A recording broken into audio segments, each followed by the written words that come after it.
Well, hello, that's me again. Today is July 8th, 2025. It is Tuesday, I believe. I think it's Tuesday.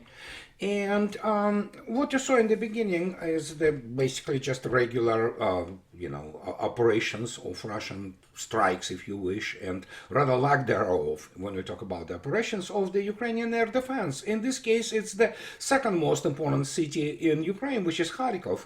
And yeah, those things just fly in and just do their job with a high precision. And as the result, evidently, it still makes all those kind of impressions, on people like Mr. Trump. And suddenly, Mr. Trump decides to basically resume their support for Ukraine, and this is fine, that. So as we know, and Mr. Trump says that, he promises to resume delivering weapons to Ukraine. So here's what he says: we are going to send some more weapons. We have to, I don't know, but okay, sure. They have to be able to defend themselves. They're getting hit very hard now, and defensive weapons primarily, but they are getting hit very, very hard. So many people are dying in that mess, he said, without elaborating. And as I wrote in my blog, basically I'm expecting any kind of the elaboration, especially on the issue of the military industrial capacity and military supplies from Trump, is akin to me expecting elaboration on the Chinese choreography. The guy has no clue what he's talking about. But Politica, I'm not going to be presenting to you this snippet or screenshot from Politica, but Politica elaborates that primarily they're going to be with some round shells, what have you, and it's going to be some armor and engineering equipment. I don't know what kind of armor he can send. He can send more Abrams tanks, and there will be very many joyful Russians who would definitely have mortgages to pay, because I believe Abrams is something like, I don't remember, something like on the order 2 million rubles, but you can look it up, so I don't remember it from the top of my head. And some engineering equipment, which who knows what it is, the special equipment for the mining fields and things of this nature. So yeah, it's not much, but this is the thing which is also important here, which you have to understand, that even now the Telegraph, and the Telegraph is it's the home to all kinds of the so-called British military experts, quote unquote, who I'm talking about, and even they talk about that now Trump just swung on Putin's war machine. He missed. Pushing forward a 10% additional tariff on BRICS may backfire on the American people. Well, yes, and the point is, no matter how Trump tries to impose all kinds of sanctions on Russia, it absolutely doesn't matter. Russians are not connected in any meaningful way with the American economy or trade with the United States, or for that matter, increasingly with Europe. So Trump can, sanction whatever the hell he wants, and that's the only thing he can do, blackmailing essentially, especially BRICS partners, but it doesn't matter. Russia's military industrial complex, and in general industrial capacity, is practically independent of the West. I mean, there are some things which Russians buy in the West. For example, some pharmaceuticals which are critical, because there are some medicine which Russia doesn't produce yet, at least. So, but in other things, some, as a number of the reports testify, that there is still some stream of some high-tech equipment from Europe to Russia through the third countries, but it's really minuscule. It's nothing what it was before, and especially because Russians continue to build their industrial and military industrial capacity, and no matter what kind of sanctions are thrown there, makes no difference. So, but why I'm talking about it, especially because I will explain why it is so significant. My good friend and our good friend Dmitry Orlov wrote a couple days ago an excellent text about the situation with the combined West in general. He also gives the down, so to speak, of the specific countries, such as obviously United States, United Kingdom, Germany, and he talks about the consumption of Europe, and this is where I will be getting around, which is the main topic today. So, and he talks correctly. Until as recently as the turn of the century, Western Europe remained a symbol of progress, economic power, and successful strategic planning. Not anymore. I don't think anybody does strategic planning since the exactly early 2000s anywhere in the West. They simply have no clues or no skills to do that. And so he talks about the consumptive state prioritizes, that's what the combined West is combination of consumptive states. It prioritizes current consumption over future production. Money is readily allocated to social payments, civil servant salaries, the purchasing of imported goods, in short, on maintaining the way of life that has become habitual. In turn, there is insufficient investment in infrastructure maintenance, roads, factories, research centers, in technological renewal, in education, anything with the word studies in it does not qualify as such, or in defense. And so Dmitry elaborates on this, which is, again, it's those people who do not have access to his Boosty channel, please do support Dmitry with whatever you can support him with. And here he continues that. Thus, it creates a vicious circle in which a nation consumes more and more of that which it does not produce, while producing less and less. It postpones the inevitable by eating through its store of capital. Income goes to current needs without creating future value. Short-term thinking dominates while strategic planning becomes a lost art. It's absolutely became the lost art, and right now there is not a single serious strategic thinker, be that in economic sense or geopolitical sense or in military sense, in the West, period. None exist. I mean, on the top echelons of power. Obviously, there are people who do understand things, but they are not allowed anywhere near at the influence and the levels of power. So, and he talks about it. It depends on dependence on important goods and resources grows perpetually. The generations that knew how to make things with their own hands age out, retire, and die. Most of them, so he talks about the youth, which is most of them are too heavily drugged with prescription and recreational drugs to gain admission to factory grounds. Never mind working there. Absolutely. I have first-hand experience with that, working in the aerospace industry, and believe me, it's an issue. And then, of course, its economy does not modernize. Heavily subsidized green tech does not count. And he talks about comparing Moscow and Beijing to New York, for example. And its external debts, its internal deficits perpetually increase until they no longer can. Trump's big, beautiful bill just passed raises the federal debt limit by $5 trillion. And so the final act of this system, then of what we've been talking about for many years now, of the decay of the West and decomposition now, is the final act is an act of autophagy in which the public organism consumes itself. You can figuratively imagine this as carving up, roasting, and eating your own buttocks. Dmitry obviously has the way with words. So why did I bring this up? And you can go obviously and read my book Disintegration, which was specifically about the situation with the American industry and society as a whole, and of course you can read pretty much anything I was writing since 11 years ago, and this was all about that. And that people who run the United States, or let alone European West, into the ground, I mean, they have no clue. Those who do, they either bail out, or they keep their mouths shut because they obviously have their own financial or whatever security interest. And as a result, so we have now, you saw yourself, the geraniums. For some reason they call it shaheeds, Iranian shaheeds. They are not Iranian, they never were, but it's, Russian-made geranium drones, and they attack with impunity. So does Russian aviation, but, what can I say? The operation or the suppression of the enemy air defense is successful. It doesn't mean that all of it is suppressed, but they cannot defend anything anymore. They can operate out of the ambush, and there is a technical issue of using by the Ukrainian air defense the actually civilian radar field or radar capability, which is used for the air traffic, but there are a number of huge, really serious issues with that approach, and as a result, they also very successful at shooting their own planes you know. So, but that's just the part of it. Let's get now to what Dmitry describes, and many of us were talking about for many years. And here we have this is just suddenly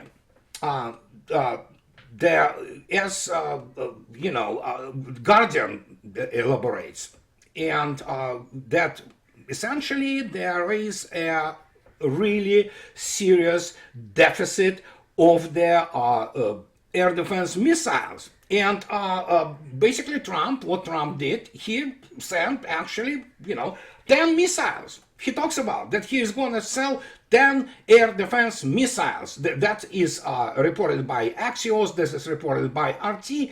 And the question the question is that some people, understandably, they were like confused and saying maybe he meant 10 batteries. No. He meant 10 missiles for the Patriot Pack 3. And when you think to yourself, I mean, this is a joke, right? And probably is, but the point is that United States simply has no more. And if you go back to my couple latest videos where I'm talking about those untouchable stores, and that's why it's called Untouchables. You cannot touch it. So suddenly, when we learn about this pause with the delivery of weapons, which was initiated actually not by Mr. Trump, it was initiated by Mr. Hexet, as Wall Street reports, to actually assess the state of the stores and stocks. Here it is. Here's the Guardian, which corroborates basically what I was talking about and for a long time. And here it is. US only has 25 of all Patriot missile interceptors needed for Pentagon military plans. They give an exclusive. Low stockpiles for crucial Patriot missile interceptors led to Trump administration pausing transfer to Ukraine. Needless to say that when we talk about, for example, air defense, it is a critical capability. Without, U.S. air defense, NATO air defense in general, is not that good to start with. And then suddenly you have what 10 missiles? Are you kidding me? So considering the expenditure of the missiles, for example, and the number of decoys, all kinds of Russian strike means basically used. So yeah, it's about 5 seconds of the fight, and that's it. And you saw yourself what happens in Kharkov, and it happens all over the place, including Kyiv. And the question is, can the United States supply more? No, it can't. That's the problem. And it certainly has some capacity, military industrial capacity, which can restore the stock over years. Because obviously there is no even discussion that United States produces any kind of missilery, even in the same order of magnitude as, for example, Russians. And you already saw yourself. I spoke about this Russian air defense, of which, for example, the air defense missile forces of Russia celebrate today 65th anniversary. That is why it is so important. It's a very serious professional holiday for air defense guys, especially who operate the missile systems. And the United States simply cannot compete here. It simply cannot produce enough. And as the result, it's all what have been discussed, including from the segment of what I read to you from Dmitry Orlov's latest excellent article. This is what happens. They can fight only with the, packs of money. I mean, they just can pack the dollars and throw them at the, whatever the military equipment Russians use. If they think that they can really fight serious war, they can't. And we saw throughout the last 3.5 years a complete humiliation of the air and anti-air and anti-ballistic missile defense by NATO, which is utterly ineffective. It is horrendously ineffective, and it is not technologically sophisticated. I hate to use the word technologically sophisticated, but it's not technological enough to fight at the modern battlefield. And if you think that's not enough, and when I speak about this non-stop, that in the end, it not only the West lacks industrial capacity, which it does, we know now this for sure, it has been empirically proved beyond the reason of a doubt, and especially technologically, it simply lost the arms race, and in terms of R&D, it's just not even in the same league with Russians. And people say, oh, it's Russian, rah, rah. No, it's not. It's just, you know what, how to say it, reality, which is supported by the numbers, operational coefficients, if you wish. And I presented some of those things, how the operational level officers and planners think. Yeah, you don't think in linearly here, which, for example, you will not be able to explain to any US politician, or for that matter, Russian politician, who doesn't have a real serious military background. And as the result, those people basically follow just media stuffed with utterly incompetent people, or narrative mongers who are utterly incompetent, like all those American generals who be yapping, you know, at the Fox News or what have you, even CNN. So, as the result, not only we don't have this, but suddenly we have this situation. And this is really funny. I basically took the screenshot from the RIA News, which bases its statement, the news, on the Financial Times. So, they have now the port in Rotterdam began to prepare for a conflict with Moscow, writes Financial Times. The largest European port is preparing for a potential conflict with Russia by reserving space for ships carrying military cargo. The newspaper quotes the general director of the Sea Harbor Authority, Bedouin Simons, or Simmons, whatever.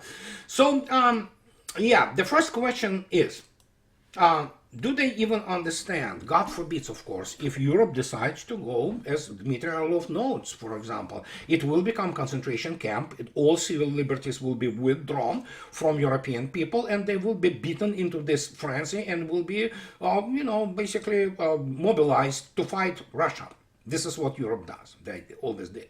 Yeah, if they think that they can stop Rotterdam from being destroyed, I have news for them. Russians, of course, can use even the conventional warheads to turn all those pier facilities, which allegedly supposed to get those military supplies from somewhere USA, I think, which doesn't have them.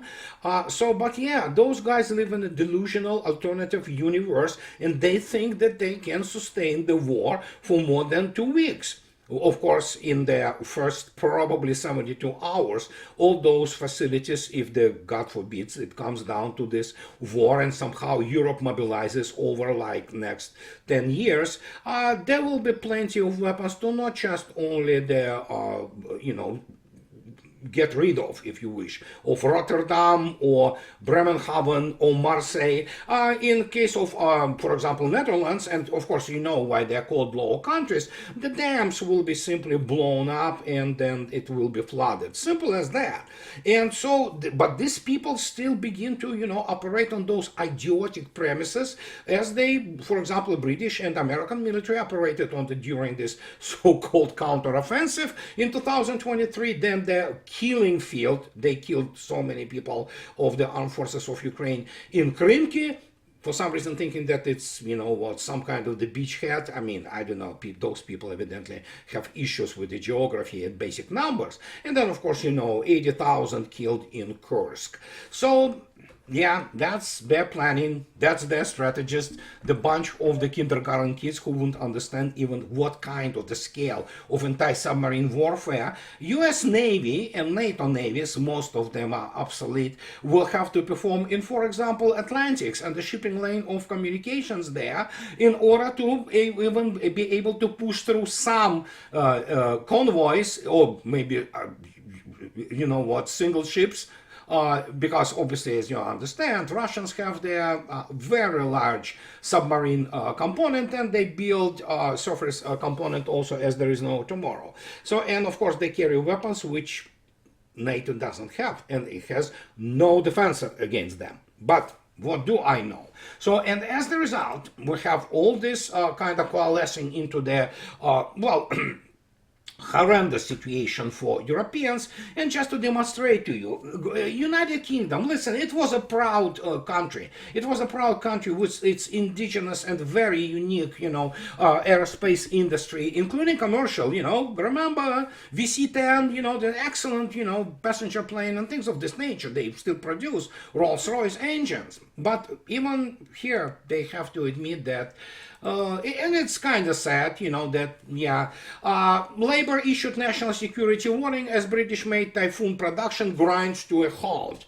Production of a Eurofighter Typhoon has come to a standstill as union chiefs have warned Labour of national security issues. The final assembly line at the BAE Systems Wharton factory in Lancashire is winding down as just last jet for Qatar nears completion. And these are not, this is a good plane, make no mistake, but they are really becoming obsolete for the modern battlefield. And as you can see yourself, so they continue that people noted that workers at BAE and across the UK defense industry will be asking how a government promising to turn defense spending into British growth, British jobs, British skills, British innovation could let it happen.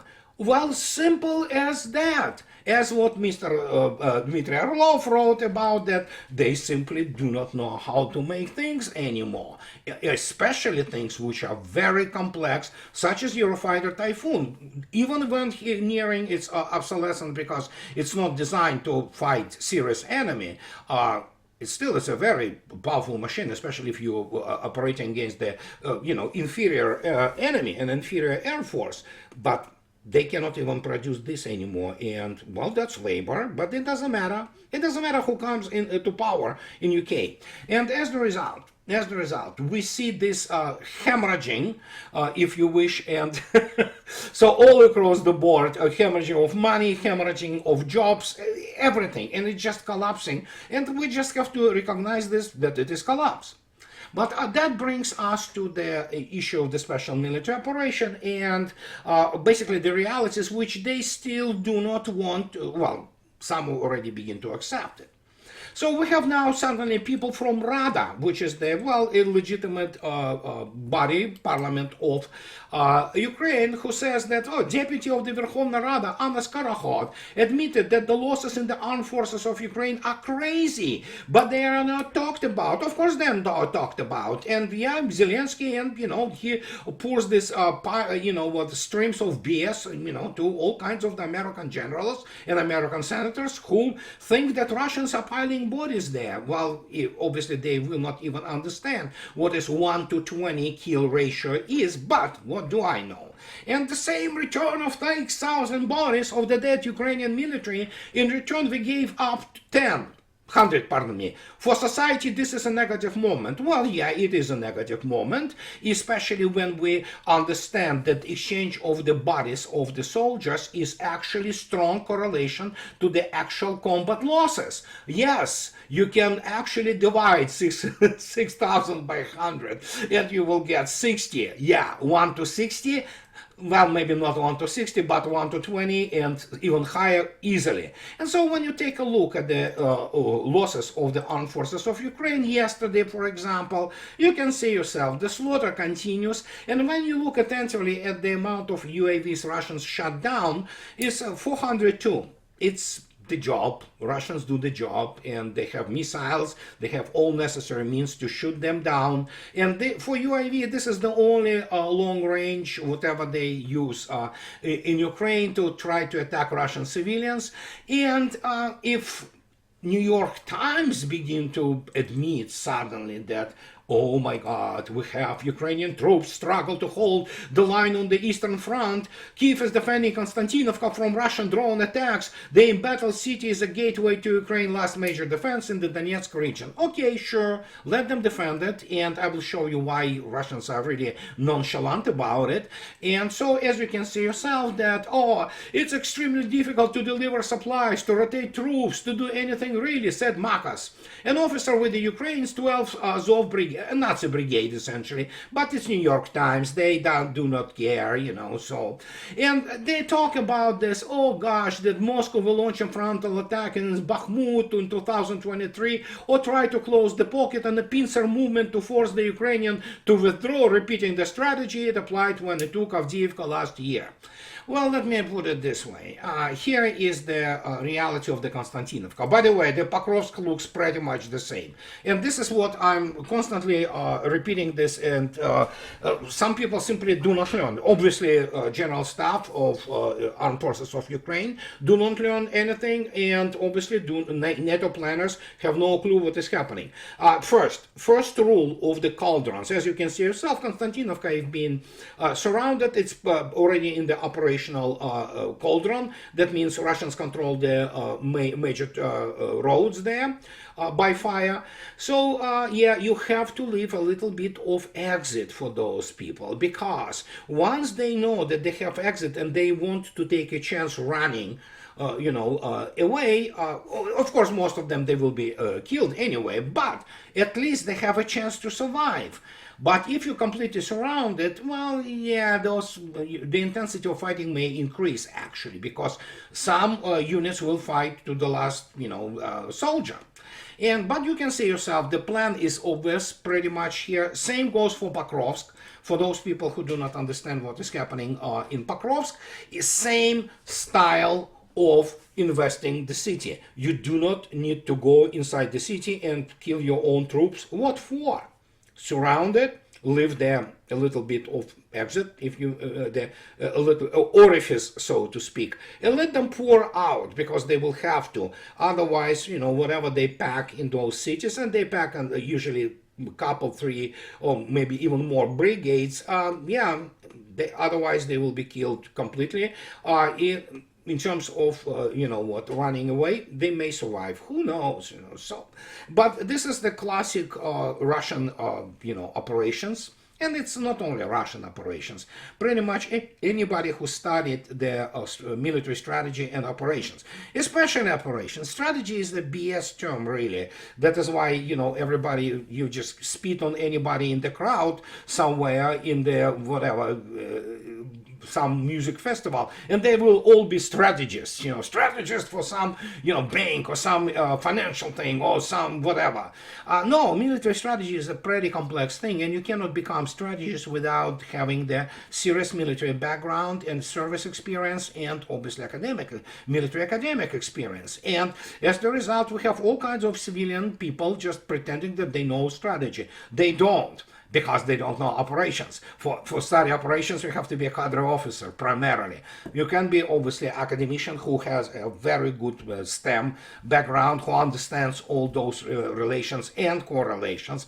But here it is. This is what it looks like today. And what can I say? You saw yourself what is happening with the overall situation with the Ukrainian special military operation and the West as it relates to special military operation, and being parading itself completely, absolutely naked. And that's why Mr. Lavrov, he, speaking at the BRICS, not at the BRICS, pardon me, he talked to Magyar Nemzet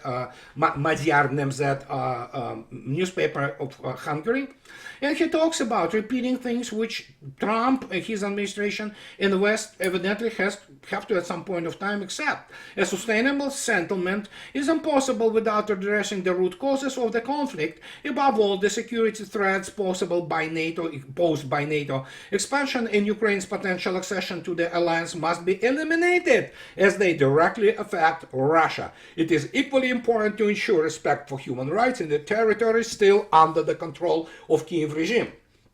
There must be international legal recognition of the new territorial realities formed following the accession of Crimea, Sevastopol, Donetsk and Lugansk People Republics, as well as Zaporozhye and Kherson regions.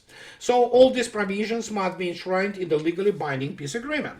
So yeah, this is just one of those things he says. But then, of course, he also stated, well, pretty much self-evident thing, and that means this statement probably is indicative that Russians finally in Kremlin figured out what they want to do with the rest of Ukraine. Speaking to this same newspaper, he stated, he called the principle of the territorial integrity inapplicable to Ukraine and spoke about Russia's desire for lasting peace. And he talks about that Kiev regime cannot claim this principle. It is applicable to states that ensure the equality and self-determination of peoples. And that pretty much the sentence to former Ukraine. And considering the fact that Russians operate already deep into the Kharkov, Sumy, and other regions, so what can I say? I don't want to sit here and speculate and say, oh, Russians will do this and that politically, and they'll do this militarily and things of this nature, and how Odessa and Nikolaev will come back eventually. No, I don't want to do that. But the fact that Mr. Lavrov spoke about this territorial integrity principle to the state, which, by the way, Prime Minister of Viktor Orban stated this, that Ukraine doesn't have a state, which is true. It's a virtual state which lives only on the handouts by the combined West. And even they admit that we have, if not for support of West, we probably won't fight for another 2 weeks. And then after collapse. Well, collapse is going to happen one way or another. Russians don't care, and it doesn't matter what NATO, which is completely bled white and demilitarized, tries to send to Ukraine. It will be all annihilated, and the result will be the same. It just will take longer. Russians have no reasons to rush. So, and this is what I wanted to tell you guys today. And as always, those who like what I do, please subscribe to my channel. And those who like what I do, also please support me on Patreon or buy me a coffee or two. And that will be it for today. And I, guys, talk to you later. Have a nice rest of your week. Bye-bye.